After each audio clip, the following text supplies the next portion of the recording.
आपकी सबसे बड़ी कमजोरी? वह मुस्कुराया। मैं जल्दी जल्दी कई काम शुरू कर देता था और बीच में ही दूसरे काम पर कूद जाता था। पिछले दिनों मैंने यही ठीक किया, एक समय में एक काम। परिणाम, मेरे आउटपुट की क्वालिटी और समय दोनों सुधरे हैं। कमरे में कुछ क्षण के लिए चुप्पी छा गई, वह चुप्पी जो आत्मविश्वास से आती है। घमंड से नहीं, नौकरी अब भी पक्की नहीं हुई थी, पर भीतर एक नया विश्वास था। उसने अपने पुराने दोस्त को संदेश किया, चलो उस एनजीओ में बच्चों को पढ़ाने चलते हैं। शाम को वह बच्चों को कहानी सुनाते हुए खुद बच्चों सा खिलखिला उठा। कागज की नावें झील में तैरती और भीतर एक वाक्य फिर उभरा, अपने अंदर का दीपक खुद बनो। वह तय समय पर झील पर पहुंचा। भिक्षु वहीं थे, जैसे 7 दिन उनके लिए 7 सांसों के बराबर हो। बताओ, भिक्षु ने पूछा। आरव ने ईमानदारी से कहा, समस्याएं तो वही हैं, पर मैं वैसा नहीं हूं। पहले मैं समस्याओं द्वारा खींचा जाता था, अब मैं उन्हें देख सकता हूं। मैं बदल गया हूं, थोड़ा ही सही पर असली। भिक्षु हंसे।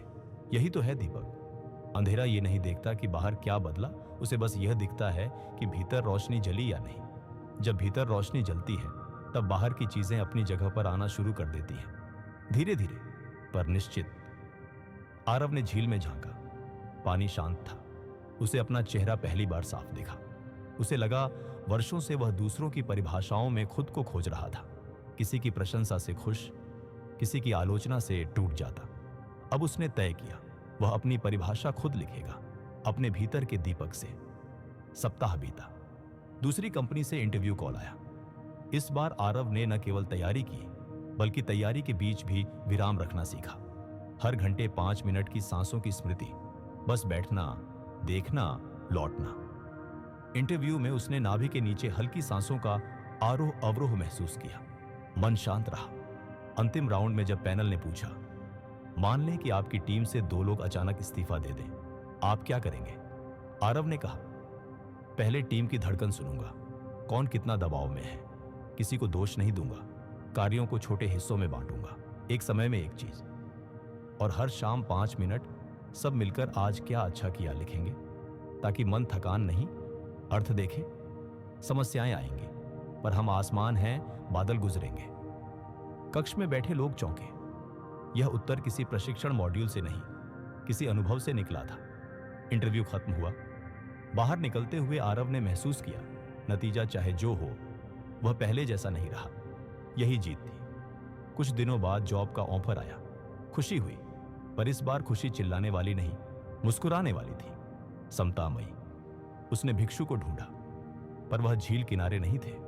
शायद वे कभी थे ही नहीं, या शायद हर जगह हैं जहां कोई अपने भीतर का दीपक जलाना चाहता है। नए ऑफिस के पहले दिन उसने अपनी मेज पर एक छोटा सा कागज चिपकाया, अप दीपो भव, अपने अंदर का दीपक खुद बनो। और उसके नीचे उसने 3 पंक्तियां लिखी। कई महीनों में आरव ने टीम के भीतर छोटे छोटे बदलाव किए।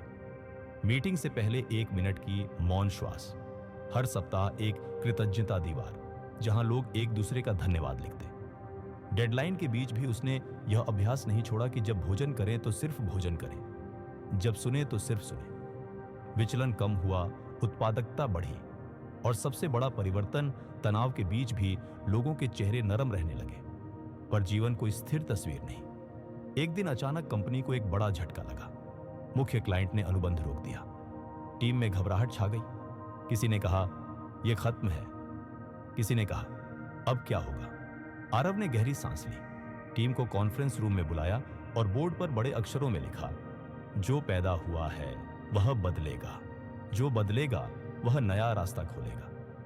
फिर धीमे से बोला, दोस्तों, आज हम डर को नहीं, काम को देखेंगे। हम बादल हैं या आसमान, यह हम तय करेंगे। उसने कार्यों को छोटे हिस्सों में बांटा। कौन किस क्लाइंट से बात करेगा, किसने बैकअप पिच तैयार करनी है, किसने डेटा समेटना है। और अंत में कहा, याद रहे, हमारी सांसें हमारी हैं। हर 2 घंटे में 2 मिनट बस सांस देखना। घबराहट का तूफान आएगा, पर हम उससे बहेंगे नहीं, उसे गुजरते देखेंगे। 3 हफ्ते कठिन थे, पर चौथे हफ्ते एक नई कंपनी ने उन्हें बड़ा प्रोजेक्ट दिया। टीम ने जैसे राहत की सांस ली। किसी ने हंसकर कहा, लगा था खत्म हो गए, पर शायद यह शुरुआत थी। आरव ने खिड़की से बाहर देखते हुए सोचा, बुद्ध का वचन सच है, रोशनी बाहर नहीं, अंदर जलती है और फिर बाहर फैलती है। एक रविवार झील किनारे वही पुराना बेंच, वही हवा। आरव ने आंखें बंद की और मन ही मन कहा, धन्यवाद जीवन, तुम्हारी कठिनाइयां मेरे शिक्षक थी, और धन्यवाद अनमोल वचन। अपने अंदर का दीपक खुद बनो। मैंने जाना, स्मृति से वर्तमान साफ दिखता है, समता से तूफानों में भी दिशा रहती है, सद्भाव से भीतर का बंजर हरा होता है। अब मैं जानता हूं समस्या आएगी, मैं घबराऊंगा, फिर खुद को याद करूंगा, मैं आसमान हूं, मैं अपनी सांस पर लौटूंगा, मैं धीरे धीरे एक एक कदम आगे बढ़ूंगा, मैं दूसरों का हाथ पकड़ूंगा और हर रात भीतर के दीपक को देखूंगा कि आज वह थोड़ा और उजला हुआ या नहीं। उसने आंखें खोली। झील के पानी में चांद का प्रतिबिंब स्थिर था। हवा चली, लहर उठी, प्रतिबिंब डोला, पर गायब नहीं हुआ। उसने मन ही मन मुस्कुराकर कहा, अब समझ आया, दीपक बाहर ढूंढा नहीं जाता, भीतर जलाया जाता है। और जब भीतर जलता है, दुनिया एक एक करके उजाला मांगती नहीं, उजाला देखने लगती है। गौतम बुद्ध का अनमोल वचन, अप दीपो भव, सिर्फ शब्द नहीं, चलने का तरीका है। और जब कोई इस तरीके पर चल पड़ता है, उसकी कहानी सिर्फ उसकी नहीं रहती, वह रास्ता बन जाती है जिस पर और लोग भी अपने दीपक लेकर चलने लगते हैं। शहर की भीड़ में खोया एक युवक था, आरव। डिग्री हाथ में थी, सपने आंखों में, पर मन में अंधेरा भरा था। नौकरी के लिए दिए गए इंटरव्यू बार बार असफल होते, रिश्ते धीरे धीरे दूर हो रहे थे और घर की जिम्मेदारियां उसके कंधों पर पहाड़ बनकर बैठ गई थी। दिन भर वह भागता, रात को मोबाइल स्क्रीन की रोशनी में उम्मीद खोजता, और हर सुबह वही थकान उसे वापस बांध लेती। एक शाम थककर वह शहर की सबसे पुरानी झील के किनारे बैठा। हवा में हल्की ठंडक थी, लेकिन दिल भीतर से तप रहा था। उसे लगा जैसे पूरी दुनिया दौड़ रही है और वह जगह पर अटका हुआ है। अचानक उसकी नजर एक वृद्ध भिक्षु पर पड़ी। शांत चेहरा, सहज मुस्कान और आंखों में ऐसी स्थिरता जैसे समय भी वहां आकर धीमा पड़ जाता हो। भिक्षु ने पास बैठते हुए पूछा, थक गए? आरव ने कटे स्वर में कहा, जीवन की दौड़ खत्म नहीं होती और मैं हमेशा पीछे ही रहता हूं। भिक्षु मुस्कुराए, क्या तुम जानते हो, दीपक सबसे ज्यादा अंधेरे में ही अपनी पहचान दिखाता है। आरव खींचकर बोला, बातों से पेट नहीं भरता बाबा। भिक्षु बिना बुरा माने बोले, सही कहा, पर पेट भी वहीं भरता है जहां मन शांत हो, और मन तभी शांत होता है जब यह समझ आ जाए, अप दीपो भव, अपने अंदर का दीपक खुद बनो। यह पंक्ति आरव के कानों में जैसे घंटी की तरह गूंज गई। उसने भौहें सिकोड़ी, अपने अंदर का दीपक, पर कहां है वह और कैसे जलेगा? भिक्षु ने झील की ओर इशारा किया, देखो पानी में चांद का प्रतिबिंब है। चांद नहीं है पर रोशनी है। वैसे ही तुम्हारे भीतर ज्ञान का चांद है। प्रतिबिंब धुंधला है क्योंकि पानी अशांत है। पानी को स्थिर करो, प्रतिबिंब साफ दिखेगा। आरव चुप हो गया। कुछ देर बाद पूछा, पानी स्थिर कैसे होगा? भिक्षु बोले, 3 अभ्यास, स्मृति, समता और सद्भाव, इन्हें अपनाओ, दीपक स्वतः जलेगा। भिक्षु ने झील किनारे पड़े सूखे पत्ते उठाए। जब चलो, कदमों की ध्वनि सुनो। जब खाओ, स्वाद पर ध्यान दो। जब काम करो, एक समय में एक काम करो। मन को हर क्षण में वापस लाओ। जब मन वर्तमान में रहता है, दुख की जड़ें कमजोर पड़ती हैं, क्योंकि दुख का बड़ा हिस्सा बीते कल का पछतावा और आने कल की चिंता होती है। वृद्ध ने पत्ते हवा में उछाले।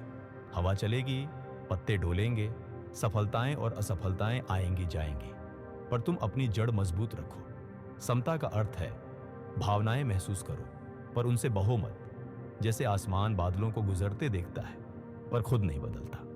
उन्होंने झील के पास बैठी एक घायल चिड़िया की ओर इशारा किया। दूसरों के दुख को समझना और जो हो सके वह मदद करना, यह सिर्फ दुनिया को नहीं, तुम्हें भी ठीक करता है। करुणा भीतर की कठोरता को पिघलाती है। जब मन मुलायम होता है, सीख जल्दी बैठती है। आरव ने धीरे धीरे सांस ली। उसे लगा जैसे किसी ने उसके कंधों से अदृश्य बोझ उतार दिया हो। भिक्षु उठे और बोले, 7 दिन, बस 7 दिन इन 3 अभ्यासों को जान लगाकर अपनाओ। 7वें दिन यही मिलना। अगर कुछ न बदले तो मैं मान लूंगा कि मेरी बात गलत थी।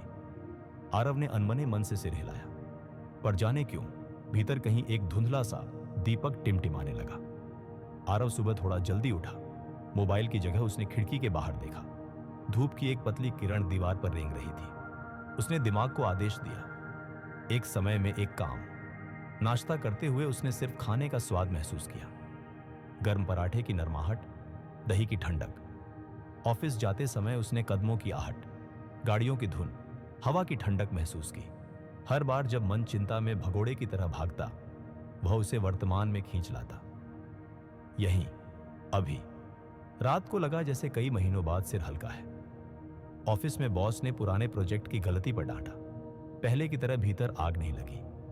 उसने चुप होकर गलती नोट की, सुधार का प्लान बनाया और ईमेल कर दिया। मन में आवाज उठी, मैं असफल हूं। पर उसने समता को याद किया, ये बादल है, मैं आसमान। बादल गुजर जाएंगे। शाम को उसने ईयरफोन निकाल दिए और झील किनारे बैठकर सांसों की गिनती की। 4 गणना में सांस लेना, 4 में रोकना, 4 में छोड़ना, 4 में ठहरना। आंधी के बीच भी एक क्षण का सन्नाटा, जैसे भीतर किसी ने खोल दिया। घर लौटते समय उसने देखा, पड़ोसी का बच्चा साइकिल से गिर गया। भीड़ खड़ी थी, पर कोई झुका नहीं। आरव झुका, घुटना साफ किया, पानी पिलाया, बच्चे को हंसाया। मां ने धन्यवाद कहा। अजीब था, मदद करने से जैसे उसकी अपनी थकान भी आधी हो गई। शायद यही करुणा का प्रभाव था।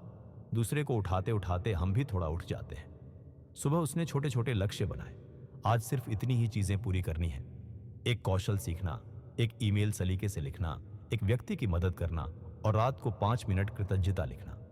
दिन के अंत में चारों टिक लगे तो मन में एक नर्म सी चमक फैल गई। मैं कर सकता हूं। इंटरव्यू कॉल आया, दिल धक धक। पर इस बार उसने सवालों की लिस्ट नहीं, खुद की शांति तैयार की। उसने आईने में खुद को देखा। अप दीपो भव, अपने अंदर का दीपक खुद बनो। इंटरव्यू में जब उससे पूछा गया